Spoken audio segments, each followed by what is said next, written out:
नमस्कार मंडळी, प्रवासच्या नवीन भागामध्ये मी शुभांगी तुम्हा सर्वांचं मनपूर्वक स्वागत करते। आणि मागच्या व्हिडिओमध्ये तुम्ही बघितलं होतं आपण होतो यवतमाळ जिल्ह्यातील कळंबमधील निरंजन माहूर म्हणजेच दत्तापूरला, आणि आपण सध्या आहोत नांदेड जिल्ह्यामधील माहूरला। सो बऱ्याच जणांना हेच माहूर माहिती आहे, ते माहूर माहिती नाही। जर ज्यांनी बघितलं नसेल तर लास्ट जो व्हिडिओ टाकलेला आहे तो जाऊन चेक करा। आणि सध्या आपण आहोत दत्त मंदिराच्या वर चाललेलो आहोत। सो संपूर्ण व्हिडिओ माहूर दर्शन तुम्ही नक्की बघा। So let's enjoy. जय रेणुका माता, जय दत्तगुरु। नमस्कार मंडळी, आज आपण लालपरीने निघालो आहोत एका पवित्र यात्रेला नांदेड जिल्ह्यातील डोंगर रांगामध्ये वसलेल्या माहूर गडाला। इथे एकाच ठिकाणी 3 महान तीर्थ आहेत, सती अनुसया माता, रेणुका माता आणि दत्तशिखर। आज आपण या तिन्ही स्थानांचं दर्शन घेऊया। सुरुवातीला आम्ही याच ठिकाणी नाश्ता केला आणि नंतर मग ऑटोने निघालो। इथे गेल्यानंतर राहायचा जर तुम्हाला व्हिडिओ बघायचा असेल तर तो याआधी बनवलेला आहे, तो तुम्ही जाऊन बघू शकता। तर आपला प्रवास सुरू होतो आहे सती अनुसया माता मंदिरापासून। हे मंदिर घनदाट जंगलाच्या कुशीत उंच टेकडीवर आहे। सो इथे 3 मंदिर आहे। मंदिराच्या पायापर्यंत तुम्हाला ऑटोवाले आणून सोडतील,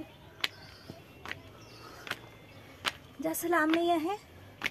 पण इथं गजरे हार वगैरे घेऊन येत असाल तर सांभाळून, कारण इथे माकडं भरपूर आहेत।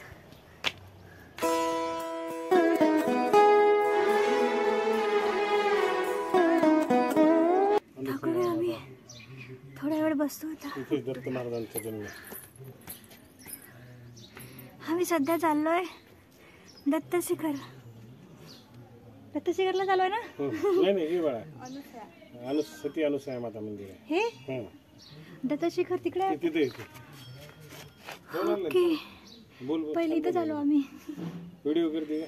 हां चालू दे। हे चांगलं घेतलीस का? हे बोल सती अनुसया, हे सती अनुसया सती मातेचं मंदिर आहे। सध्या आम्ही आहोत सती अनुसया मातेच्या मंदिरावर। दत्तशिखर तिकडे आहे। सो इथलं दर्शन करून आम्ही तिकडे जाणार आहे।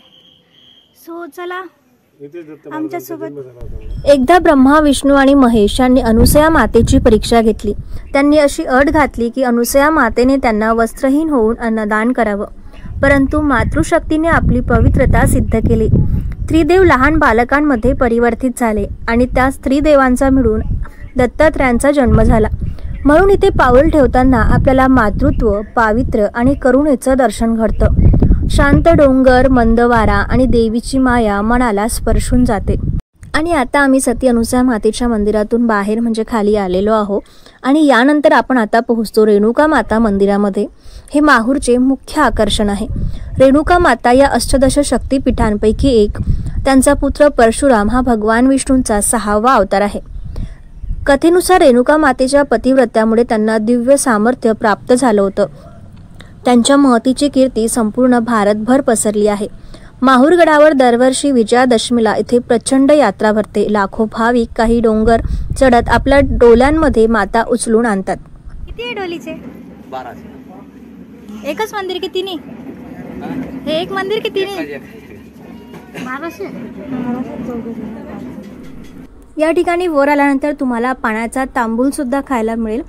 दर्शन तुम्हाला रांगेतूनच घ्यायचं आहे, पण जास्त वेळ तुम्हाला वाट पाहायची आवश्यकता नाही आहे। दर्शन खूप लवकर होऊन जातं। मातेच्या दर्शनाने भक्ताला वाटतं जगदंबा जणू काही माझ्या पाठीशी आहे आणि आता माझी भीती नाही। मातेच्या चरणी नतमस्तक होताच मनात नवी शक्ती, नवा उत्साह येतो। दर्शन झाल्यानंतर मंदिराच्या बॅक साईडनं तुम्हाला आरोग्य सेवा सुद्धा उपलब्ध आहे आणि इथून बॅक साईडून खाली गेल्यानंतर तुम्हाला भगवान परशुरामाचं सुद्धा दर्शन होतं। इथेच खाली गेल्यानंतर तुम्हाला इथं इच्छापूर्ती दगड सुद्धा मिळेल की या ठिकाणी तुमच्या मनातील इच्छा पूर्ण होतील की नाही हे तुम्ही समजू शकता। या ठिकाणी तुम्हाला महाप्रसादाची सुद्धा अरेंजमेंट असते, सो तुम्ही इथे महाप्रसाद सुद्धा घेऊ शकता।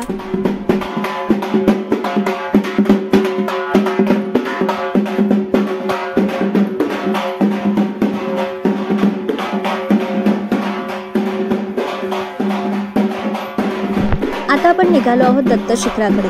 ही शिखर माहूरच्या सर्वात उंच डोंगरावर आहे।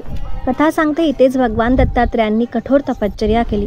शिखराकडे जाणारी वाट आधी थोडी खडतर होती, पण आता चांगला रस्ता झालेला आहे। वर नंतर डोंगररांगा, निसर्गाचं अप्रतिम सौंदर्य आणि मध्ये उभं असलेलं दत्तगुरूंचं पवित्र स्थान हे दृश्य अवर्णनीय आहे. या ठिकाणी आल्यानंतर तुम्ही कुंकू, नारळ वगैरे विकत घेऊ शकता. प्रसादसुद्धा इथे अवेलेबल आहे. हे इथून जे दिसत आहे हे आहे सती अनसूया मातेचं मंदिर. सो तुम्ही जर ऑटोनी येत असाल तर प्रत्येक मंदिराच्या ठिकाणी म्हणजे सती अनसूया असो की दत्त मंदिर असो की रेणुका मातेचं मंदिर असो, तुमचं दर्शन होईपर्यंत ऑटो जे आहे ते तिथेच खाली थांबतात. आणि प्रत्येक मंदिरापासून 20-20 रुपये, म्हणजे तुम्ही माहूर जिथे राहत आहे तिथून दत्त मंदिराचे 20 रुपये, तिथून 20 रुपये, असे ओव्हरऑल ते पूर्ण जणांचे 20-20 रुपये प्रति कॅन्डिडेट घेतात. आणि पूर्ण तुमची यात्रा होईपर्यंत ते तुमच्यासोबत. भक्त म्हणतो, त्रिगुणात्मक दत्तगुरू माझं रक्षण कर. शिखरावर उभं राहून प्रार्थना केली की मनाला प्रचंड शांती मिळते. इथे ध्यान केलं तर आत्मा निरभ्र होतो, असा अनुभव अनेकांना या ठिकाणी येतो. तुम्ही बघू शकता गोल्डन कलरचं खूप सुंदर असं मंदिर या ठिकाणी आहे. आतमध्ये फोटोग्राफी अलाऊ नाही आहे, त्यामुळे आतमधले फोटोज तुम्हाला या ठिकाणी दिसणार नाहीत. अशा रीतीने माहूरची त्रिसळी यात्रा पूर्ण होते. सती अनसूया माता आपल्याला मातृत्व व पावित्र्याचं स्मरण करून देतात. रेणुका माता शक्ती, साहस व संरक्षण देतात आणि दत्त शिखरावर आपल्याला मिळते अध्यात्माची खरी अनुभूती. इथेच बाजूला या ठिकाणी तुम्हाला महंत महाराजांचं सुद्धा मंदिर आहे. आतमध्ये खूप सुंदर सुंदर अशा छोट्याशा मूर्ती आहे. या ठिकाणी तुम्हाला जागृत ध्वनी मिळेल. या ठिकाणचा अंगारा तुम्ही घरी आणू शकता. तुम्ही जर बघत असाल तर खूप सुंदर सुंदर अशा मूर्ती या ठिकाणी आहेत. तुम्ही छोटे छोटे असे मंदिर आहेत गोल्डन कलरचे. खूप सुंदर आणि शांत वातावरण या ठिकाणी आहे. माहूर हे ठिकाण केवळ धार्मिक नाही तर निसर्ग, श्रद्धा आणि परंपरेचं अप्रतिम मिलन आहे. म्हणून म्हणतात माहूर त्रिस्थळी यात्रा केली की जीवन धन्य होतं. या ठिकाणी बघा तुम्ही की दगडामध्ये कोरलेल्या खूप सुंदर सुंदर आहे आणि संपूर्ण मंदिर गोल्डन आहे. छोटे छोटे सुद्धा मंदिर आहे. दर्शन झाल्यानंतर तुम्ही या ठिकाणीच अन्नछत्रामध्ये महाप्रसाद सुद्धा घेऊ शकता. महाप्रसाद घेताना तुम्हाला ताटं जे आहे ते तुम्हाला स्वतःचे ताटं स्वतः धुवून त्या ठिकाणी ठेवायचे आहे. पाण्याची सुद्धा अरेंजमेंट आहे. सो तुम्ही जर माहूरला येत असाल तर या ठिकाणी नक्की भेट द्या. सो भेटूया एका नवीन प्रवासामध्ये एका नवीन ठिकाणी. तोपर्यंत बाय बाय.